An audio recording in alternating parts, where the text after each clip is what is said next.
നമസ്കാരം.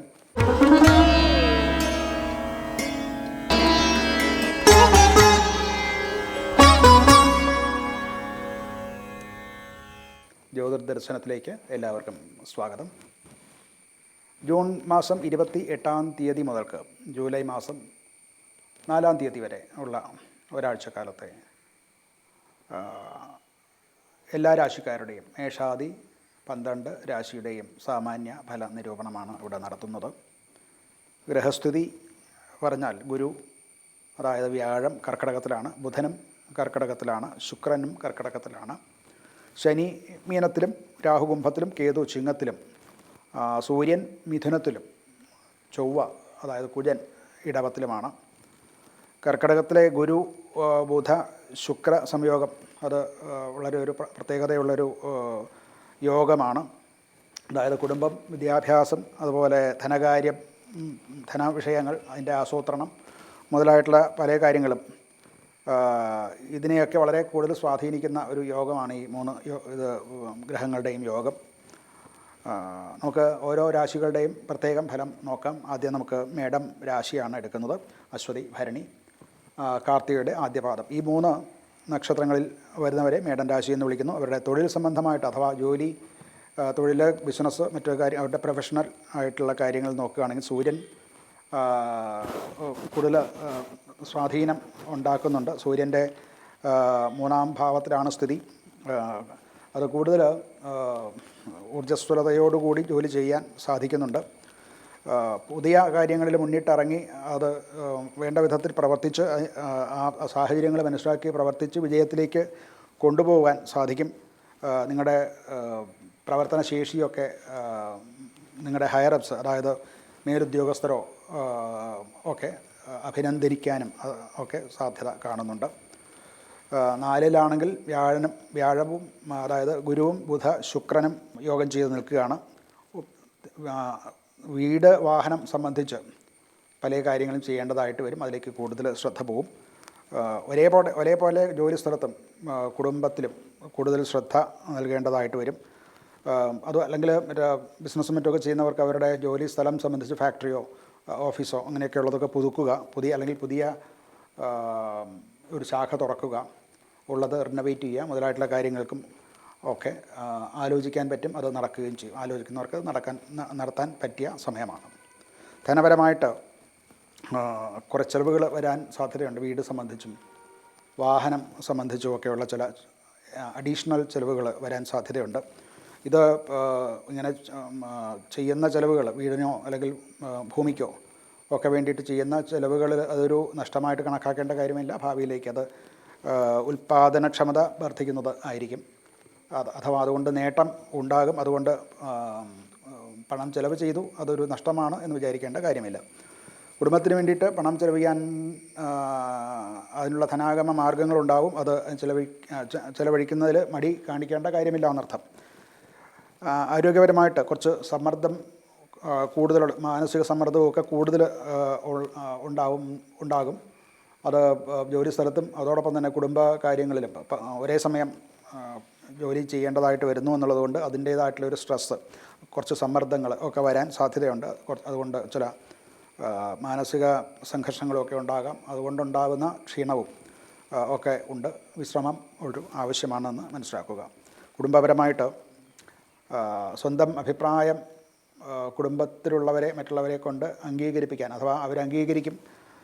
അതുപോലെ മാതാപിതാക്കന്മാരുമായിട്ടും കുടുംബത്തിലുള്ള മുതിർന്നവരുമായിട്ടുമൊക്കെ കൂടുതൽ സമയം ചെലവഴിക്കും. അവർ നമ്മളെ കൂടുതൽ ഒരു സ്നേഹത്തോടെ അംഗീകാരത്തോടെ കാണാൻ കഴിയും. ഇതൊക്കെയാണ് ഇവരുടെ ഒരു സാമാന്യ ഫലം. ചൊവ്വയ്ക്ക് വഴിപാട് കഴിക്കുന്നത്, അഥവാ ഭദ്രകാളിക്കോ സുബ്രഹ്മണ്യനോ ഒക്കെ വഴിപാട് കഴിക്കുന്നതോ അങ്ങനെയുള്ള ക്ഷേത്രങ്ങളിൽ പോകുന്നതും അവിടെ ചുവന്ന പുഷ്പം കൊണ്ടുള്ള മാല ചാർത്തുകയും അതുപോലെ തന്നെ അഭിഷേകം നടത്തുന്നതും ഒക്കെ ഈ സമ്മർദ്ദങ്ങളൊക്കെ കുറച്ച് കുറയ്ക്കാൻ സഹായിക്കുന്ന ചില പരിഹാരങ്ങളാണ്. അടുത്തത് ഇടവക്കൂറാണ്. കാർത്തികയുടെ മുക്കാല്, അതായത് 2, 3, 4 പാദങ്ങൾ ചേർന്നതും രോഹിണിയും മകയിരത്തിൻ്റെ 1, 2 പാദങ്ങൾ ചേർന്നതാണ് ഇടവക്കൂറ്. ഇവിടെ ചൊവ്വ ലഗ്നത്തിലാണ്. ഇവരുടെ ഊർജ്ജസ്വലത കൂടുന്ന ഒരു സമ്പ്രദായം, ഒരു രീതി കാണാവുന്നതാണ്. ചൊവ്വ ലഗ്നത്തിലുണ്ട് എന്നുള്ളതുകൊണ്ട് പലരും മടിക്കുന്ന അഥവാ മറ്റു പലരും ചെയ്യാൻ പ്രയാസപ്പെടുന്ന ജോലികൾ സ്വയം ഏറ്റെടുത്ത്, അതായത് ധൈര്യത്തോടു കൂടി ആ കാര്യം ഏറ്റെടുത്ത് ചെയ്യാൻ ഉള്ള ആത്മവിശ്വാസം ഇവർക്ക് കൂടുതലായിട്ട് കാണിക്കുന്നതായിട്ട് മനസ്സിലാകും. പുതിയ കരാറുകൾ, ബിസിനസ്സുകാർക്കും മറ്റുമൊക്കെ പുതിയ കരാറുകൾ ഉണ്ടാവുക, പുതിയ കസ്റ്റമേഴ്സിനെ, ഉപഭോക്താക്കളെ കിട്ടുക, ഇതൊക്കെ ഇതുമൂലം ഉണ്ടാവുന്നതാണ്. അതുപോലെ പരസ്യങ്ങളൊക്കെ ചെയ്യുന്നവർ, പബ്ലിസിറ്റി, അഡ്വർടൈസ്മെൻറ്റ് മുതലായിട്ടുള്ളവ ചെയ്യുന്നതിൽ കൂടെ ആശയവിനിമയങ്ങളിൽ കൂടെ, മീറ്റിങ്ങുകളിൽ കൂടെയൊക്കെയുള്ള ആശയവിനിമയം, പ്രചരണം, ഇതിലൂടെയൊക്കെ നേട്ടം കൂടുതലുണ്ടാകുന്നതായിട്ട് കാണാവുന്നതാണ്. സാമ്പത്തിക സ്ഥിതി അനുകൂലമാണ്. നല്ല പുരോഗതി ഉണ്ടാകും. അത് ചെറിയ നിക്ഷേപങ്ങൾ, അതുപോലെ പഠനത്തിന് വേണ്ടിയിട്ടോ ഗവേഷണത്തിന് വേണ്ടിയിട്ടോ ഒക്കെ ധനം ചെലവ് ചെയ്യുന്നതും ഒക്കെ പ്രോഫിറ്റ് ഉണ്ടാക്കും. അതുകൊണ്ട് ഉള്ള അനുകൂലമായിട്ടുള്ള ഫലങ്ങൾ ഭാവിയിലേക്കും കൂടെ നീണ്ടു നിൽക്കുന്നതായിട്ടുള്ള ഫലങ്ങളാണ് ഇതൊക്കെ കൊണ്ടുണ്ടാവുന്നത്. ആരോഗ്യപരമായിട്ട് ശാരീരികമായിട്ട് ഊർജ്ജം കൂടുതൽ ഉണ്ടാകും. അതുകൊണ്ട് തന്നെ കൂടുതൽ പ്രവർത്തനങ്ങൾ ഉണ്ടാകും. അതുകൊണ്ട് തന്നെ അമിതമായിട്ടുള്ള ജോലി ഭാരവും അതുകൊണ്ടുണ്ടാകുന്ന ക്ഷീണവും ഉണ്ടാവും. അതിന് വേണ്ടതായിട്ടുള്ള വിശ്രമമൊക്കെ ചെയ്യേണ്ടത് ആവശ്യമാണ്. സഹോദരന്മാരുമായിട്ടുള്ള ബന്ധം ഒക്കെ മെച്ചപ്പെടും. നേരത്തെ ഉണ്ടായിരുന്ന ചില വഴക്കുകളൊക്കെ തീരാനുള്ള സാധ്യത കാണുന്നുണ്ട്. മറ്റുള്ളവരോട് അഭിപ്രായം ചോദിച്ച്, കുടുംബത്തിലുള്ള മറ്റുള്ളവരോട് അഭിപ്രായം ചോദിച്ച് അതും കൂടെ കണക്കിലെടുത്തുകൊണ്ട് വേണം കാര്യങ്ങൾ തീരുമാനിക്കാൻ. അല്ല എന്നുണ്ടെങ്കിൽ അവിടെ ചില ചെറിയ അന്തഛിദ്രങ്ങളൊക്കെ ഉണ്ടാകാനും സാധ്യതയുണ്ട്. ഇവർക്ക് മഹാലക്ഷ്മി സമേതനായിട്ടുള്ള മഹാവിഷ്ണുവിൻ്റെ പൂജ, ശ്രീകൃഷ്ണ ക്ഷേത്രത്തിൽ ദർശനം, ശ്രീകൃഷ്ണ മന്ത്രം ജപിക്കുക, ഇതൊക്കെയും ഒരു പരിഹാരമായിട്ട് പറയാവുന്നതാണ്. അടുത്തത് മിഥുനക്കൂറാണ്. മകയിരത്തിൻ്റെ അവസാനത്തെ 2 പാദവും തിരുവാതിരയും പുണർദത്തിൻ്റെ 1, 2, 3 പാദങ്ങൾ ചേർന്നതാണ് മിഥുനക്കൂറ്. സൂര്യൻ ലഗ്നത്തിലേക്ക് വന്നു. നേതൃത്വപരമായിട്ടുള്ള കാര്യങ്ങൾ ഒക്കെ കൂടുതൽ ഊർജ്ജസ്വലതയുണ്ടാവും. ഒരു ടീം ലീഡർ എന്നുള്ള അവസ്ഥയിലേക്ക് ജോലി ചെയ്യുന്നവർക്ക്, അങ്ങനെയുള്ള സാഹചര്യത്തിലുള്ളവർക്ക് ഒരു ടീം ലീഡറാകാനോ അതുപോലെ അങ്ങനെയുള്ള സ്ഥാനത്തിൽ നിന്നുകൊണ്ട് പ്രവർത്തിച്ച് വിജയം കൈവരിക്കാനും ഒക്കെ സാധിക്കുന്നതാണ്. മറ്റ് സബോർഡിനേറ്റ്സോ അല്ലെങ്കിൽ കൂടെ ടീമിൽ ജോലി ചെയ്യുന്നവരോ നിങ്ങളുടെ അഭിപ്രായങ്ങൾ കേൾക്കാനും അതനുസരിക്കാനും തയ്യാറാവുന്നതായിട്ട് കാണാം. ഉത്തരവാദിത്തങ്ങൾ മറ്റുള്ളവർക്ക് പകർന്നു കൊടുക്കുന്നതിലും കൂടെ ഒരു പ്രവർത്തനത്തിൽ മെച്ചം ഉണ്ടാകും. സാമ്പത്തിക തീരുമാനങ്ങളൊക്കെ എടുക്കാനും പറ്റിയ സമയം ആണ് ഇത്. അനുകൂലമായിട്ടുള്ള സമയമാണ്. ധനപരമായിട്ട് 2ാം ഭാവത്തിൽ ബുധ, ഗുരു, ശുക്ര യോഗമാണ്. അത് വലിയ ഒരു ധനാഗമ യോഗം, അതുപോലെ തന്നെ പുതിയ വരുമാന സ്രോതസ്സുകൾ കണ്ടെത്തുക, പുതിയ രൂപം കൊടുക്കുക, ഇതൊക്കെ നടക്കാവുന്ന കാലമാണ്. പഴയ കുടിശ്ശികകളോ നമുക്ക് കിട്ടാനുള്ള ആനുകൂല്യങ്ങളോ ഒക്കെ കിട്ടാനും ഈ സമയം അനുകൂലമായിട്ടുള്ളതാണ്. പൊതുവേ ശരീര സൗഖ്യമുണ്ടായിരിക്കും. ആരോഗ്യപരമായിട്ട് മറ്റ് ദുരിതങ്ങളോ അസുഖങ്ങളോ വരാൻ സാധ്യതയില്ല. എന്നാൽ അമിതമായിട്ടുള്ള ചിന്താഭാരം കൊണ്ട് ഉണ്ടാകുന്ന ക്ഷീണം അത് കഴിയുന്നത്ര ഒഴിവാക്കാൻ ശ്രമിക്കുക. കുടുംബത്തിൽ സാമ്പത്തിക കാര്യങ്ങളെ പറ്റിയൊക്കെ ചർച്ച വരും. അത് മറ്റുള്ളവർ അംഗീകരിക്കുകയും പുതിയ കുടുംബപരമായിട്ടുള്ള ഇൻവെസ്റ്റ്മെൻറ്റുകളോ ഒക്കെ അതിനെപ്പറ്റിയൊക്കെ ചർച്ച വരികയും അത് എല്ലാവരും അംഗീകരിക്കുകയും ചെയ്യും. അതുകൊണ്ട് തന്നെ വീട്ടിൽ സന്തോഷകരമായിട്ടുള്ള ഒരു അനുഭവം ആയിരിക്കും ഉണ്ടാവുക. ഇവർക്ക് ഒരു പരിഹാരമായിട്ട് നിർദ്ദേശിക്കാവുന്നത് സൂര്യനെ ഭജിക്കുകയാണ്. സൂര്യ മന്ത്രം ജപിക്കുക, സൂര്യ നമസ്കാരം ചെയ്യുക, സൂര്യന് അർഘ്യം കൊടുക്കുക. ഇതല്ല എന്നുണ്ടെങ്കിൽ ശിവക്ഷേത്രത്തിൽ ഈ പറയുന്ന വഴിപാടുകളൊക്കെ നടത്തുന്നതും ശിവക്ഷേത്ര ദർശനം നടത്തുന്നതും ഒക്കെ അനുകൂലമാണ്. സൂര്യക്ഷേത്രങ്ങൾ നമുക്ക് വളരെ കുറവാണ്. ആയതുകൊണ്ട് അതിന് പകരം അർക്കശംഭു എന്ന വാക്യമുണ്ട്. സൂര്യൻ തന്നെയാണ് ശിവൻ, അഥവാ ശിവൻ തന്നെയാണ് സൂര്യൻ എന്ന് പറയുന്നു. അതുകൊണ്ട് ശിവക്ഷേത്ര ദർശനവും നല്ലതാണ്. ആദിത്യഹൃദയ മന്ത്രം പഠിച്ച് അത് നിത്യേന പാരായണം ചെയ്യുന്നതും അനുകൂലമായിട്ടുള്ള ഗുണങ്ങൾ പ്രദാനം ചെയ്യുന്നതാണ്. അടുത്തത് കർക്കിടകക്കൂറാണ്. പൂർണ്ണതത്തിൻ്റെ അവസാനത്തെ പാദവും പൂയവും ആയില്യവും ചേർന്നതാണ് കർക്കിടകക്കൂറ്. കർക്കിടകക്കൂറുകാർക്ക് ലഗ്നത്തിൽ ഗുരു, വ്യാഴം, ബുധൻ, ശുക്രൻ ഈ യോഗം വളരെ സ്വാധീനം ചെലുത്തുന്ന ഒന്നാണ്. അവനവൻ്റെ ബുദ്ധി, വ്യക്തിത്വം ഇതൊക്കെ കൂടുന്നതായിട്ടും അതും ഉപയോഗിച്ചുള്ള പ്രവർത്തനങ്ങളിൽ കൂടെ കൂടുതൽ ജനപ്രീതി ഉണ്ടാവുക ഒക്കെ ഉണ്ടാകാൻ സാധ്യതയുണ്ട്. ഈ രാശിയിൽ ഉള്ളവർക്ക്, രാഷ്ട്രീയത്തിലും മറ്റുള്ളവരാണെങ്കിൽ അവർക്ക് അവരുടെ പ്രാഗൽഭ്യം തെളിയിക്കാനും അംഗീകാരം കിട്ടാനും ഒക്കെ സാധ്യതയുണ്ട്. ബിസിനസ്സിലോ ജോലിയിലോ ഒക്കെ പുതിയ നൂതനമായിട്ടുള്ള ഉത്തരവാദിത്വങ്ങൾ ഉണ്ടാവുക, പുതിയ പ്രവർത്തനങ്ങളിലേക്ക് ഏർപ്പെടുക, അതുമൂലമുണ്ടാകുന്ന വികസനം ഉണ്ടാവുക, ഇതൊക്കെയും പ്രതീക്ഷിക്കാവുന്നതാണ്. എല്ലാം കാര്യമായിട്ടുള്ളൊരു നമുക്കനുകൂലമാകുന്ന ഒരു പുരോഗതി ഉണ്ടാകുന്നതാണ്. ധനകാര്യം സംബന്ധിച്ച് ഫിനാൻഷ്യൽ കാര്യങ്ങളിലുമൊക്കെ ഒരു സ്ഥിരതയും അതോടൊപ്പം ഉയർച്ചയും ഒരേപോലെ ഉണ്ടാകും. ദീർഘകാലത്തേക്കുള്ള നിക്ഷേപങ്ങൾ, അത് ദീർഘകാലത്തേക്ക് വേണ്ടതായിട്ട് സ്വർണം, അതുപോലെ ഷെയർ, ഭൂമി മുതലായിട്ടുള്ള കാര്യങ്ങളൊക്കെ ഇൻവെസ്റ്റ് ചെയ്യാൻ താല്പര്യപ്പെടുന്നവർക്ക്, ഈ രാശിക്കാർക്ക് ആണെങ്കിൽ ഈ സമയം അനുകൂലമാണ്. അത് ഇപ്പോൾ ചെയ്യാവുന്നതാണ്. അതുകൊണ്ട് ദീർഘകാലത്തേക്കുള്ള ഫലം, അനുകൂലമായിട്ടുള്ള ഫലം, വലിയ ലാഭം ഉണ്ടാക്കുന്ന ഇൻവെസ്റ്റ്മെൻറ്റുകളാണ് ഇപ്പോൾ ചെയ്യുന്നതെല്ലാം തന്നെ. ആരോഗ്യം പൊതുവെ മെച്ചപ്പെടും. അത് മറ്റ് രോഗങ്ങൾ വരാനുള്ള സാഹചര്യം വളരെ കുറവാണ്. അവരവരുടെ ആത്മവിശ്വാസം വർദ്ധിക്കുകയും അതുകൊണ്ട് തന്നെ സന്തോഷവും സുഖവും ഉണ്ടാവും. കുടുംബാന്തരീക്ഷമാണെങ്കിലും സന്തോഷകരമായിട്ടുള്ള ഒരു അവസ്ഥ കുടുംബത്തിൽ നിലനിർത്താൻ സാധിക്കും. കുടുംബത്തിൽ പല നല്ല കാര്യങ്ങളും സംഭവിക്കാനും, അതായത് വിവാഹ നിശ്ചയം, വിവാഹം, അതുപോലെ സന്താന പരമായിട്ടുള്ള കാര്യങ്ങൾ, അവർക്ക് പുതിയ അവരുടെ സന്തോഷ നിമിഷങ്ങൾ, ഇതൊക്കെ കുടുംബത്തിൽ സംഭവിക്കും. അതുകൊണ്ട് ഉള്ള ഒത്തൊരുമയും ഒക്കെ കൊണ്ട് കുടുംബാന്തരീക്ഷം വളരെ സ്വസ്ഥമായിരിക്കും, സന്തോഷകരമായിരിക്കും. ഇവർക്ക് ഒരു പരിഹാരം എന്നുള്ള നിലയ്ക്ക് വിഷ്ണു പൂജ വളരെ നല്ലതാണ്. കൃഷ്ണനെ പൂജിക്കുക, ഇതും നല്ലതാണ്. അവതാര ഭാവങ്ങളിലുള്ള വിഷ്ണുവിൻ്റെ, ശ്രീരാമൻ, ശ്രീകൃഷ്ണൻ മുതലായിട്ടുള്ള അവതാര ഭാവങ്ങളിലുള്ള ക്ഷേത്രങ്ങളിൽ ദർശനം നടത്തുക, വഴിപാട് കഴിക്കുക, ഇതൊക്കെയും നല്ലതാണ്. സ്വയമേവ ഈ വൈഷ്ണവമായിട്ടുള്ള മന്ത്രങ്ങൾ ജപിക്കുന്നതും ഒക്കെ അനുകൂലമായിട്ടുള്ള ഫലങ്ങൾ തരുന്നു. വ്യാഴഗ്രഹത്തെയും പൂജിക്കുന്നത് നല്ലതാണ്. നവഗ്രഹ പ്രതിഷ്ഠയുള്ള ക്ഷേത്രങ്ങളിൽ പോയിട്ട് അവിടെ സൂര്യനും വ്യാഴത്തിനും യഥാശക്തി വഴിപാട് കഴിക്കുക, പ്രദക്ഷിണം വയ്ക്കുക, ഇതൊക്കെ അനുകൂലമായിട്ടുള്ള ഫലം നൽകുന്നതാണ്. അടുത്തത് ചിങ്ങക്കൂറാണ്. മകം, പൂരം, ഉത്രത്തിൽ കാല്, ഉത്രത്തിൻ്റെ ആദ്യപാദം, ഈ 3 നക്ഷത്രങ്ങൾ ചേർന്നതാണ് ചിങ്ങക്കൂറ്. ഇവർക്ക് ചില ബുദ്ധിമുട്ടുകളുണ്ട്.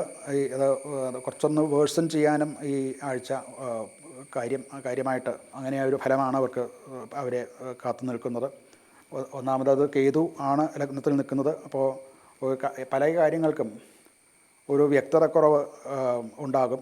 നമ്മൾ വളരെ വിശ്വാസത്തോടു കൂടി ചെയ്യുന്ന പ്രൊജക്റ്റുകളോ മറ്റ് സംരംഭങ്ങളോ ഒക്കെ ആണെങ്കിൽ പോലും നമുക്ക് വീണ്ടും പുനഃചിന്ത ആവശ്യമാണ് എന്ന് നമുക്ക് തന്നെ തോന്നും. അത് രണ്ടാമത് വീണ്ടും റീകൺസിഡർ ചെയ്യേണ്ടതായിട്ടുള്ള സാഹചര്യങ്ങളും ഉണ്ടാകും. അതൊരു ദൗർബല്യമാണെന്ന് വിചാരിക്കേണ്ട, അങ്ങനെ ഒരു സ്വഭാവം കൊണ്ടല്ല, മറിച്ച് ഈ തെറ്റുകളെ ഉണ്ടായേക്കാവുന്ന തെറ്റുകളെ കറക്റ്റ് ചെയ്യാൻ വേണ്ടിയിട്ട് സ്വയം ശ്രമിക്കുന്നതാണ്.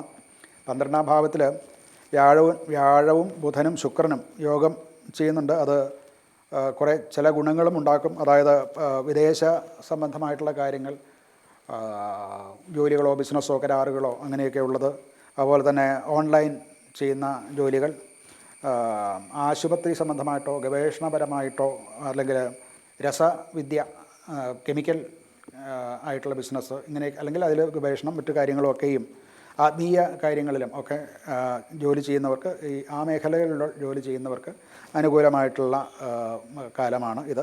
അംഗീകാരം ലഭിക്കാൻ താമസമുണ്ടാകും. പല നമ്മൾ ചെയ്യുന്ന പ്രവർത്തികളിൽ അത് പൂർണ്ണമാക്കിയാൽ പോലും അത് അംഗീകാരം താമസിക്കും. ഇപ്പോൾ അത് കുറച്ചൊന്ന് ലാഗ് ചെയ്യാനുള്ള സാധ്യതയും കാണുന്നുണ്ട്. വലിയ ഇൻവെസ്റ്റ്മെൻറ്റുകളോ അല്ലെങ്കിൽ നൂതന സംരംഭങ്ങളോ ഇപ്പോൾ തുടങ്ങുന്നത് അത്ര അനുകൂലമായിരിക്കില്ല. ഇപ്പോൾ നിലവിലുള്ള ഇൻഫ്രാസ്ട്രക്ചർ വെച്ച് അതിനെ ശക്തിപ്പെടുത്തുക എന്നുള്ളതല്ലാതെ നൂതന പ്രവർത്തനങ്ങൾ ഇവർ ചെയ്യാതിരിക്കുകയാണ് നല്ലത്. പൊതുവേ ധനപരമായിട്ട് നോക്കിയാൽ ചിലവുകൾ കുറച്ച് കൂടുതൽ വർദ്ധിക്കാൻ ഉള്ള സാഹചര്യങ്ങൾ കാണുന്നുണ്ട്.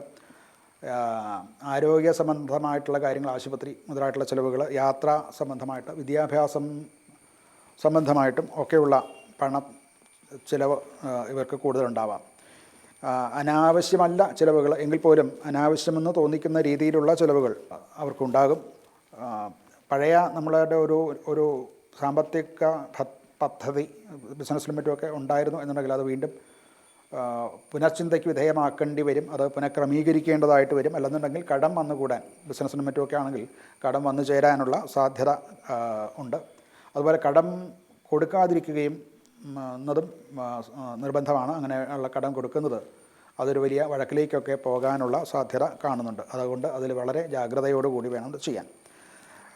ആരോഗ്യപരമായിട്ടും അത്ര അനുകൂലമല്ല. അമിതമായിട്ടുള്ള ചിന്തയും മറ്റ് ആശങ്കയും ഒക്കെ കൊണ്ട് ക്ഷീണം വർദ്ധിക്കാം.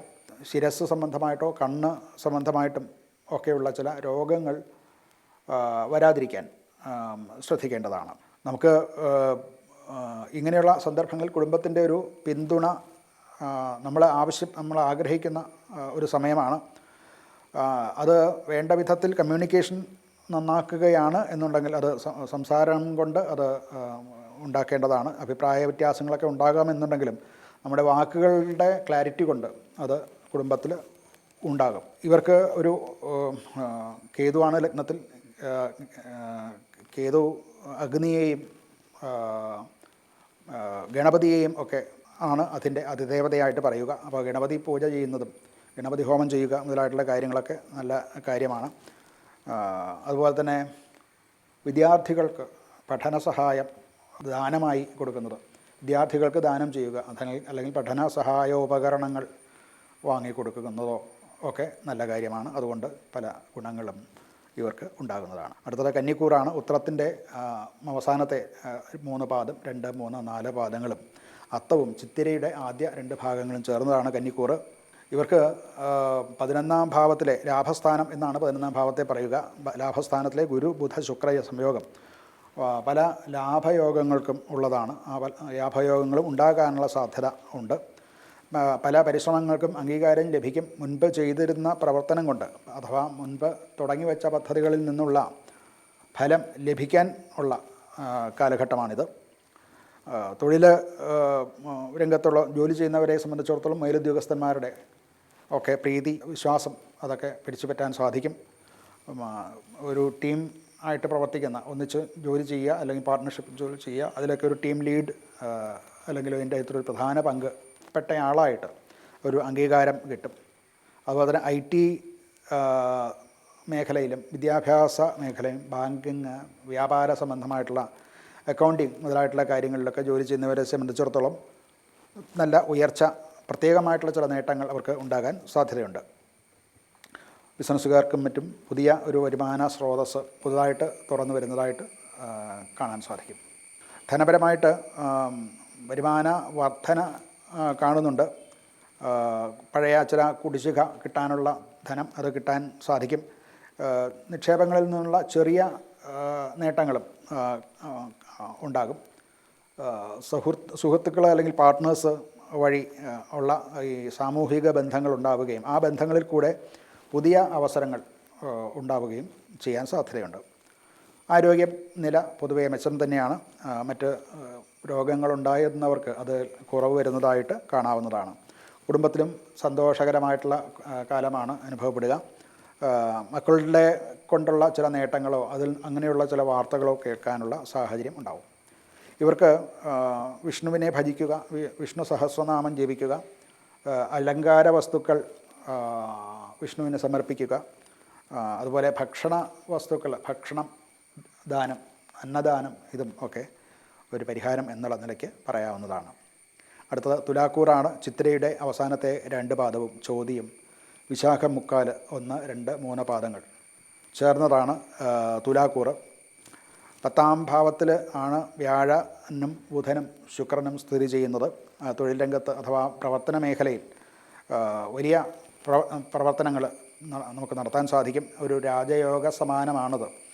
മേലുദ്യോഗസ്ഥന്മാരുടെയൊക്കെ ശ്രദ്ധ പിടിച്ചുപറ്റാൻ സാധിക്കുന്നുണ്ട് ഈ കൂറിൽ ജനിച്ചവർക്ക്. നമ്മുടെ കഴിവുകളും അറിവുകളും എക്സ്പീരിയൻസും ഒക്കെ പ്രകടിപ്പിക്കാനുള്ള പുതിയ അവസരങ്ങളും നമുക്ക് വന്നു ചേരും. സ്ഥാനക്കയറ്റം ഉണ്ടാവും, പുതിയ ഉത്തരവാദിത്തങ്ങൾ കിട്ടും. അതുപോലെ പ്രൊഫഷനിലും ഒരു കൂടുതൽ അംഗീകാരവും ഒക്കെ കിട്ടാൻ സാധ്യതയുണ്ട്. ബിസിനസ് മറ്റുമൊക്കെ ചെയ്യുന്നവർക്ക് തൻ്റെ സ്ഥാപനത്തിൻ്റെ ഒരു വിശ്വാസ്യത വർദ്ധിപ്പിക്കാനും കൂടുതൽ പിന്തുണ നമ്മുടെ ബിസിനസ് കസ്റ്റമേഴ്സിൽ നിന്ന് ഒക്കെ ഉണ്ടാകാനും ഉള്ള സാധ്യതയുണ്ട്. പുരോഗതിയും ഉണ്ടാവും. അതോടൊപ്പം തന്നെ സാമ്പത്തികമായി പറഞ്ഞാൽ ആഗമ സ്രോതസ്സുകളും ഒക്കെ വർദ്ധിക്കുന്നതായിട്ടും കൂടുതലായിട്ട് ലാഭമുണ്ടാവുന്നതായിട്ടും കാണാവുന്നതാണ്. ആരോഗ്യപരമായിട്ട് ഒരല്പം പ്രയാസങ്ങൾ അനുഭവപ്പെട്ടേക്കാം. മാനസികമായിട്ടുള്ള സമ്മർദ്ദങ്ങളും ഒക്കെ കൊണ്ട് വിശ്രമത്തിന് സമയം കിട്ടാതെ വരുന്നത് കൊണ്ടുണ്ടാകുന്ന ചില രോഗങ്ങളോ പ്രയാസങ്ങളോ ഒക്കെ അതിൽ ഉണ്ടായേക്കാം.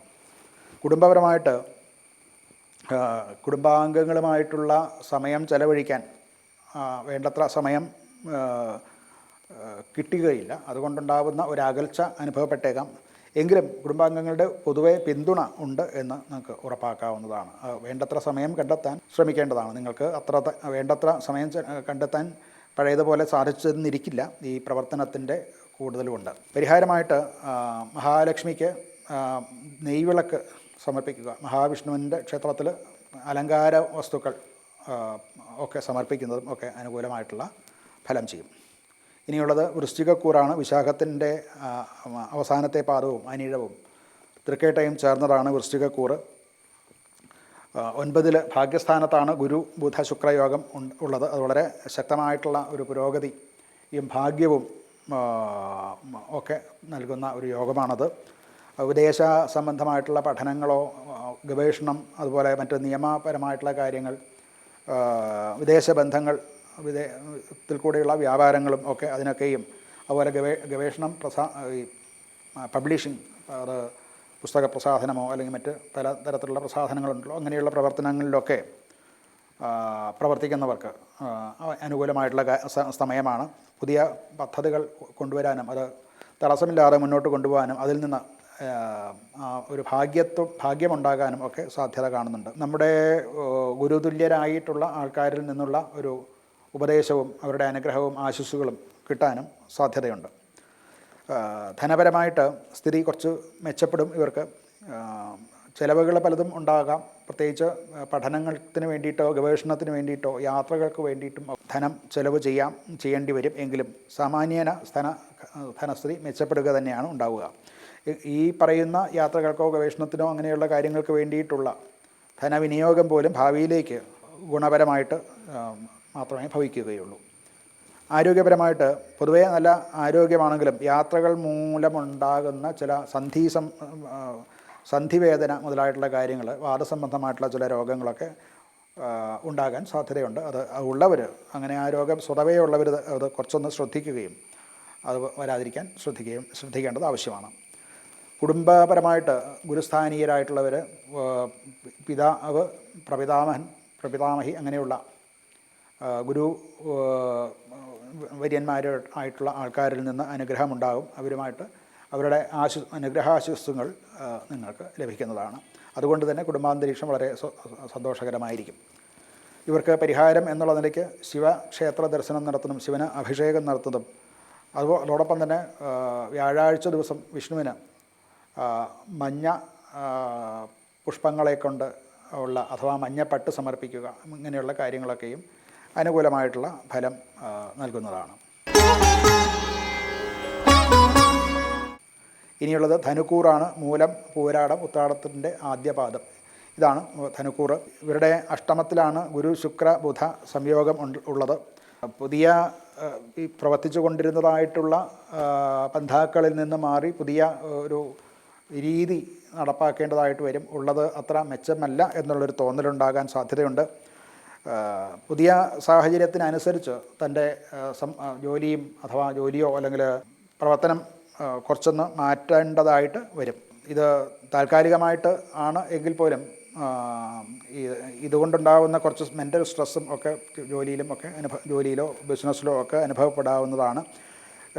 ഇൻഷുറൻസ് സംബന്ധമായിട്ടുള്ള ജോലി, അതുപോലെ നികുതി, ടാക്സ്, സാമ്പത്തിക കാര്യങ്ങളിൽ ഇതിലൊക്കെ ജോലി ചെയ്യുന്ന അങ്ങനെയുള്ള രഹസ്യ പ്രവർത്തനങ്ങൾക്കൊക്കെ രഹസ്യമായിട്ടുള്ള അഥവാ വളരെ പേഴ്സണലൈസ്ഡ് ചെയ്തിട്ടുള്ളതായിട്ടുള്ള ഈ ഇത്തരം ജോലികൾ, ഷെയർ മാർക്കറ്റിംഗ്, ട്രേഡിംഗ്, ഇങ്ങനെയൊക്കെയുള്ളത്, ഇങ്ങനെയുള്ള ജോലികൾ ചെയ്യുന്നവർക്ക് ചില നേട്ടങ്ങൾ ഉണ്ടാകാൻ സാധ്യതയുണ്ട്.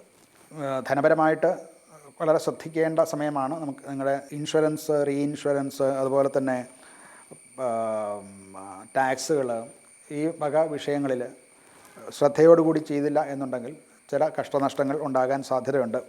പങ്കാളികളിൽ നിന്ന് ചില ചതിവ് അല്ലെങ്കിൽ അവരിൽ നിന്ന് വിശ്വാസക്കുറവ് ഒക്കെ ഉണ്ടാകാനുള്ള സാധ്യതയുണ്ട്. ആ വക കാര്യങ്ങളിലൊക്കെ കുറച്ച് ശ്രദ്ധയോടുകൂടി ചെയ്യണം. അതുപോലെ തന്നെ രേഖകൾ, സാമ്പത്തിക കാര്യങ്ങളിലെ രേഖകൾ കൃത്യമായിട്ട് ഉണ്ടാക്കി വയ്ക്കാൻ ശ്രദ്ധിക്കേണ്ടതാണ്. ആരോഗ്യപരമായിട്ട് ദഹന പ്രശ്നങ്ങളൊക്കെ ഉണ്ടാകാനും വയറ് സംബന്ധിച്ചുള്ള ചില രോഗങ്ങളോ അല്ലെന്നുണ്ടെങ്കിൽ ഇൻഡൈജഷൻ മുതലായിട്ടുള്ള കാര്യങ്ങളൊക്കെ ഉണ്ടാകാൻ സാധ്യത കാണുന്നുണ്ട്. അതുമൂലമുണ്ടാകുന്ന ക്ഷീണവും ഒക്കെ കുറച്ച് ശ്രദ്ധിച്ചുകൊണ്ട് ചെയ്തില്ല എന്നുണ്ടെങ്കിൽ അത് വഷളാകാൻ സാധ്യതയുണ്ട്. കുടുംബത്തിൽ പല കാര്യങ്ങളും തുറന്ന മനസ്സോടെ സംസാരിക്കാൻ പറ്റാതെ വരുന്നത് കൊണ്ട്, അഥവാ മറച്ചു വെച്ച് സംസാരിക്കുന്നു എന്നുള്ളത് കൊണ്ട് ഒരു അവിശ്വാസ്യത കുടുംബ ജനങ്ങളിൽ പരസ്പരം ഉണ്ടാകാൻ സാധ്യതയുണ്ട്. അത് അങ്ങനെ മറച്ചു വെച്ച് സംസാരിച്ചിട്ടുള്ള കാര്യങ്ങൾ പിന്നീട് അത് മറ്റുള്ളവർക്ക് റിവീൽ ചെയ്യുകയും അതുകൊണ്ട് ചില ഫാമിലി ഇഷ്യൂസ് ഉണ്ടാകാനും ഒക്കെ സാധ്യത കാണുന്നുണ്ട്. അത് വളരെ ശ്രദ്ധിക്കേണ്ടതാണ്. പരിഹാരമായിട്ട് മഹാവിഷ്ണുവിനെ പൂജ ചെയ്യുക, അഥവാ മഹാവിഷ്ണു ക്ഷേത്രത്തിൽ വഴിപാടുകളും ദർശനാദികളും ഒക്കെ ചെയ്തു വരിക, ഇതൊക്കെ നല്ലതാണ്. നിത്യേന വിഷ്ണു സഹസ്രനാമം ജപിക്കുന്നതും വളരെ നല്ലതാണ്. അന്നദാനം ക്ഷേത്രങ്ങൾ മുഖേനയോ മറ്റു സ്ഥാപനങ്ങൾ മുഖാന്തരമോ അന്നദാനം ചെയ്യുന്നതും അനുകൂലമായിട്ടുള്ള ഫലം ഉണ്ടാക്കുന്നതാണ്. ഇനി മകരക്കൂറാണ്. മകരക്കൂറിന് ഉത്രാടത്തിൻ്റെ അവസാനത്തെ 3 പാദവും തിരുവോണവും അവിട്ടത്തിൻ്റെ 1ഉം 2ഉം പാദങ്ങളും ചേർന്നതാണ്. ഇവർക്ക് 7-ൽ ബുധ ഗുരു ശുക്രയോഗമുണ്ട്. ഇവരുടെ പ്രവർത്തനത്തിൽ പാർട്ട്ണർഷിപ്പ് ബിസിനസ്, അതുപോലെ ജോയിൻ്റായിട്ട് ചെയ്യുന്ന പ്രവർത്തനങ്ങളിലൊക്കെ വിജയം ഉണ്ടാകുന്നതായിട്ട് കാണാം. അതായത് പരസ്പരം സപ്ലിമെൻ്റ് ചെയ്യുന്ന ജോലികളെ കൊണ്ട്, അല്ലെങ്കിൽ ബിസിനസ്സോ ജോലിയോ എന്താണെങ്കിലും അത് ഗുണപരമായിട്ട് വർത്തിക്കുന്നതാണ്. അത് സഹകരിച്ച് പ്രവർത്തിക്കുമ്പോൾ കൂടുതൽ നേട്ടങ്ങൾ ഉണ്ടാകുന്നതായിട്ട് കാണാം ഒറ്റയ്ക്ക് പ്രവർത്തിക്കുന്നതിനേക്കാൾ. പലപ്പോഴും കരാറുകളോ അല്ലെന്നുണ്ടെങ്കിൽ ചർച്ചകളോ ക്ലയൻറ്റ് ആയിട്ടുള്ള ബന്ധങ്ങളിലോ ഒക്കെ പുരോഗതി ഉണ്ടാകും. അത് ഒറ്റയ്ക്ക് ചെയ്യുന്നതിനേക്കാൾ കൂട്ടമായിട്ട് ചെയ്യുന്നത്, 2ഓ അതിലധികമോ ആൾക്കാർ ഒന്നിച്ച് ചേർന്ന് ചെയ്യുമ്പോൾ അതുകൊണ്ടുണ്ടാവുന്ന ചില ഗുണം കൂടുതലായിട്ട് ഉണ്ടാവുന്നതായിട്ട് കാണാം. പങ്കാളിത്ത വരുമാനം, അതായത് ഇപ്പോൾ നമ്മൾ ഒറ്റയ്ക്കല്ല, ഒരു പാർട്ട്ണർഷിപ്പിലോ അല്ലെന്നുണ്ടെങ്കിൽ ഒരു ഗ്രൂപ്പ് ഓഫ് ആൾക്കാർ ചേർന്ന് ചെയ്യുന്ന അതിൽ കൂടെ ഉണ്ടാകുന്ന വരുമാനം കൂടുതലായിട്ട് ഉണ്ടാകുന്നതായിട്ട് ധനപരമായിട്ട് നോക്കിയാൽ അങ്ങനെ കൂട്ടായ പ്രവർത്തനത്തിൽ നിന്നുള്ള സാമ്പത്തിക വിജയമാണ് ഇവിടെ കാണാൻ സാധിക്കുന്നത്. പുതിയ പദ്ധതികൾക്കും ദീർഘകാലത്തേക്ക് ഈ പങ്കാളിത്തത്തോടുകൂടി ഒക്കെ ചെയ്യുന്ന ബിസിനസ്സിനും തുടങ്ങാൻ നല്ല സമയം തന്നെയാണിത്. പൊതുവെ ആരോഗ്യനിലയിൽ വ്യത്യാസമൊന്നുമില്ല. അതേ സ്ഥിതി തുടരും. ആരോഗ്യപരമായിട്ടുള്ള മറ്റ് പ്രശ്നങ്ങളോ രോഗങ്ങളോ ഉണ്ടാകാൻ സാധ്യതയില്ല. കുടുംബ ബന്ധത്തിൽ വളരെ ഐക്യം, ഭാര്യാഭർത്താക്കന്മാർ തമ്മിലുള്ള ബന്ധങ്ങൾക്കൊക്കെ ഐക്യം കുറച്ചുകൂടെ കൂടുന്നതായിട്ട് കാണാം. വഴക്കുകളുണ്ടായിരുന്നവ ഒക്കെ തീരുന്നതായിട്ടും ഒക്കെ കാണാം. വിവാഹം ഒക്കെ ആലോചിക്കുന്നവർക്കും ഈ കൂറിൽ ഉള്ള നക്ഷത്രക്കാർക്ക് വിവാഹാലോചനയ്ക്ക് സമയമാണ്. വിവാഹാലോചിക്കുന്നതിനും ഒക്കെ അനുകൂലമായിട്ടുള്ള സമയമാണ്. ശാസ്താവിനെ ഭജിക്കുന്നത് വളരെ നന്നായിരിക്കും. ലഗ്നപതി ആയിട്ടുള്ള ശനി 3-ലാണ്. ശനിയുടെ അതിദേവതയായിട്ടുള്ള ശാസ്താവിനെ ഭജിക്കുന്നത് വളരെ നല്ലതാണ്. കറുത്ത കാരല് കൊണ്ടുള്ള തുലാഭാരം നടത്തുക, എള്ള് തിരി വെച്ചുള്ള നീരാജനം നടത്തുക, ഇതൊക്കെയും അനുകൂലമായിട്ടുള്ള ഫലം ചെയ്യുന്നതാണ്. അടുത്തത് കുംഭക്കൂറാണ്. അവിട്ടത്തിൻ്റെ അവസാനത്തെ 2 പാദവും ചതയവും പൂരോരുട്ടാദിയുടെ 1ഉം 2ഉം 3ഉം പാദങ്ങൾ ചേർന്നതാണ് കുംഭക്കൂറ്. കുംഭക്കൂറുകാർക്ക് ലഗ്നത്തിൽ രാഹുവാണ്. അത് വളരെ കാലമായിട്ട് ഈ രാഹുവാണ്. അത് പതുക്കെ മാറുള്ളൂ. അതിൻ്റെ ഒരു സ്ഥിരമായിട്ടുള്ള ഫലം അവർക്ക് ഉണ്ട്. മറ്റ് ചെയ്തുകൊണ്ടിരുന്നതായിട്ടുള്ള ആശയങ്ങളിലേക്കോ അല്ലെങ്കിൽ അതിൽ വേറെ വ്യത്യസ്തമായിട്ടുള്ളൊരു സമീപനം എടുത്തേക്കാം, അതായിരിക്കും കുറച്ചുകൂടെ നന്നാവുക എന്നൊക്കെ ചിന്തിക്കാൻ തുടങ്ങുന്ന ഒരു സമയമാണ്.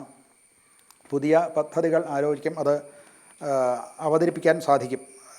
അത് ആശയങ്ങളൊക്കെ വേണ്ടത്ര നടപ്പിലാക്കാൻ ഉടൻ സാധിക്കില്ലെങ്കിൽ പോലും ലോങ് ടേം ബേസിസിൽ അതൊക്കെ നല്ലതാണ്. അതോടൊപ്പം തന്നെ അങ്ങനെ പുതിയ പദ്ധതികളൊക്കെ ചെയ്യുമ്പോൾ അതിൻ്റെ പ്രായോഗികതയെപ്പറ്റി കൂലങ്കഷമായി ചിന്തിച്ച് വേണം, അല്ലെന്നുണ്ടെങ്കിൽ അത് റെട്രോസ്പെക്റ്റീവ് ഇഫക്റ്റിലേക്ക് തിരിച്ചടിക്കാൻ സാധ്യത കാണുന്നുണ്ട്. 6-ാം ഭാവത്തിലാണ് ഗുരു, ബുധൻ, ശുക്രൻ.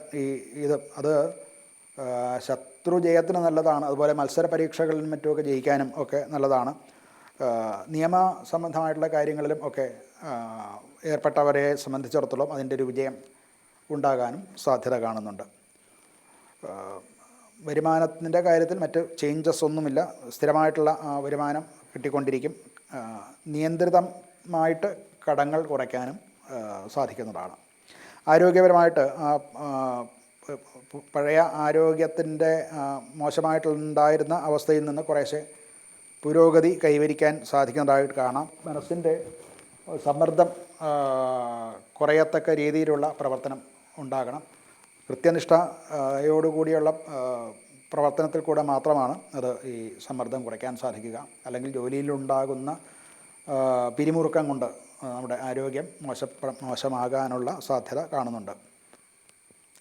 ജോലി അല്ലെങ്കിൽ ബിസിനസ് എന്താണെങ്കിലും അവരുടെ പ്രൊഫഷൻ, അതോടൊപ്പം തന്നെ കുടുംബം, ഇത് രണ്ടും ഒരേപോലെ ബാലൻസ് ചെയ്ത് പോകേണ്ടതാണ്. അത് വേണ്ടത്ര രീതിയിൽ ബാലൻസ് ചെയ്യാൻ പറ്റാത്തത് കൊണ്ടുണ്ടാകുന്ന അതിൻ്റെ ഒരു സന്തുലിതാവസ്ഥ നിലനിർത്താൻ സാധിക്കാതെ വരുന്നത് കൊണ്ടുണ്ടാകുന്ന ചില കുടുംബ പ്രശ്നങ്ങൾ ഉണ്ടാകാനുള്ള സാധ്യത കാണുന്നുണ്ട്. അത് കഴിയുന്നത്ര നന്നായിട്ട് ചെയ്യാൻ ശ്രമിക്കുക.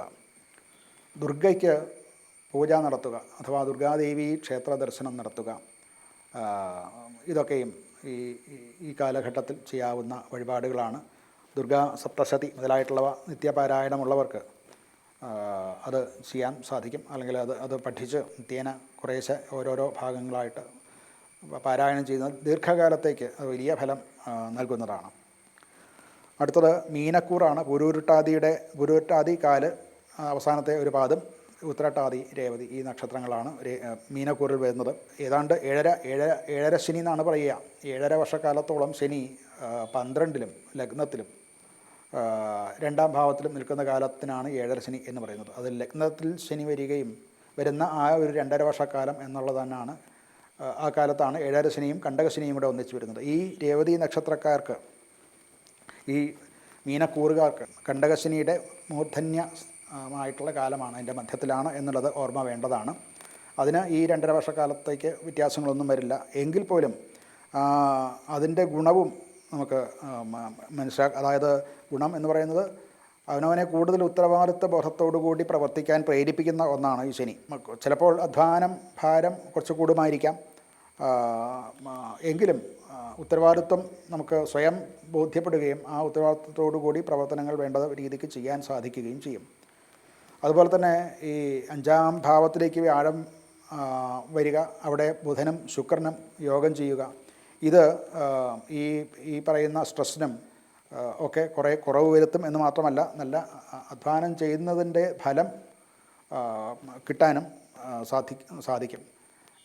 വിദ്യാഭ്യാസ മേഖലയിലും അതുപോലെ ഗവേഷണ മേഖല, ഇതിലൊക്കെ അധ്യാപനം, കലാപരമായിട്ടുള്ള സൃഷ്ടിപരമായിട്ടുള്ള കാര്യങ്ങൾ, കൗൺസിലിംഗ്, ഇങ്ങനെയൊക്കെ ചെയ്യുന്ന ധനപരമായിട്ടുള്ള കാര്യങ്ങൾ, ആസൂത്രണം അല്ലെങ്കിൽ അതിൻ്റെ വിനിയോഗം, ഇങ്ങനെയുള്ള മേഖലകളിലൊക്കെ ജോലി ചെയ്യുന്നവർക്ക് വിശേഷമായിട്ടുള്ള നേട്ടം ഈ കാലത്ത് പറയാവുന്നതാണ്. ധനപരമായിട്ട് നിക്ഷേപങ്ങൾ, വിദ്യാഭ്യാസം, അതുപോലെ ഈ ബൗദ്ധിക കർമ്മങ്ങൾ വഴി, അതായത് ഗവേഷണവും മറ്റുമൊക്കെ ചെയ്ത് അങ്ങനെയുള്ള മേഖലകളിൽ പ്രവർത്തിച്ച് ഉണ്ടാകുന്ന നേട്ടം, ധനാഗമ മാർഗം ഉണ്ടാകും. അതുകൊണ്ട് ആ വഴിക്കുള്ള ധനാഗമങ്ങൾ, ആ ജോലി ചെയ്യുന്നവർക്ക് ധനാഗമം ഉണ്ടാകുന്നതാണ്. എന്നാൽ ഊഹക്കച്ചവടം മുതലായിട്ടുള്ള കാര്യങ്ങൾ ചെയ്യുന്നത്, ഊഹക്കച്ചവടം, അത് മറ്റേ പലതിലും ഊഹക്കച്ചവടമുണ്ട്, എല്ലാ കമ്മോഡിറ്റികളിലും ഉണ്ടല്ലോ, അതുപോലെ തന്നെ ഷെയറിലും മറ്റുമൊക്കെ ഉണ്ട്. ഇതിലൊക്കെ ചെയ്യുന്നത് റിസ്ക് ഒഴിവാക്കി ചെയ്യേണ്ടതാണ്. നഷ്ടം സംഭവിക്കാനുള്ള ഒരു സാധ്യത കാണുന്നു. ആരോഗ്യപരമായിട്ട് പൊതുവേ കണ്ടകശനിയും ഏഴരശനിയാണ് ലഗ്നത്തിൽ ശനി നിൽക്കുന്നു. അതുകൊണ്ട് തന്നെ വാദസംബന്ധമായിട്ടുള്ള രോഗങ്ങളോ സന്ധി തേയ്മാനം അങ്ങനെയുള്ള കാര്യങ്ങൾ, സന്ധിക്ക് വേദന മുതലായിട്ടുള്ള കാര്യങ്ങൾ, നീര് ഉണ്ടാവുക, കാലുകൾക്ക് പേശീബലം കുറയുക, ഇങ്ങനെയുള്ള ചില ആരോഗ്യ പ്രശ്നങ്ങൾ സ്ഥിരമായിട്ട് തന്നെ ഉണ്ടാകാം. അത് വളരെ ശ്രദ്ധിക്കേണ്ട കാര്യമാണ്. കുടുംബ വിഷയങ്ങളിൽ അനുകൂലം തന്നെയാണ്. മക്കളുമായിട്ട് ബന്ധപ്പെട്ടും കുടുംബമായിട്ട് ബന്ധപ്പെട്ടും പല സന്തോഷ വർത്തമാനങ്ങളും കേൾക്കാനിടയാവും. അതുകൊണ്ട് തന്നെ കുടുംബത്തിൽ സമാധാനവും സന്തോഷവും നിലനിൽക്കും. ഇവർക്ക് പഞ്ചാക്ഷര മന്ത്രം ജപിക്കുക വളരെ നല്ലതാണ്. നിത്യേന പഞ്ചാക്ഷര മന്ത്രം നമഃശിവായ എന്ന് പറയുന്ന 5 അക്ഷരത്തോടു കൂടിയ ശിവമന്ത്രം നിത്യേന ജപിക്കുന്നത്, ധ്യാനിക്കുന്നത് എന്ന് പറയട്ടെ, അത് ചെയ്യുന്നത് വളരെ നല്ലതാണ്. അതുപോലെ ശനിദോഷം കുറയാൻ വേണ്ടിയിട്ട് ശനിക്ഷേത്രത്തിലോ അഥവാ ശാസ്താക്ഷേത്രത്തിലോ ദർശനം നടത്തുക, യഥാശക്തി വഴിപാടൊക്കെ നടത്തുന്നതും അനുകൂലമായിട്ടുള്ള കാര്യമാണ്. നമസ്കാരം.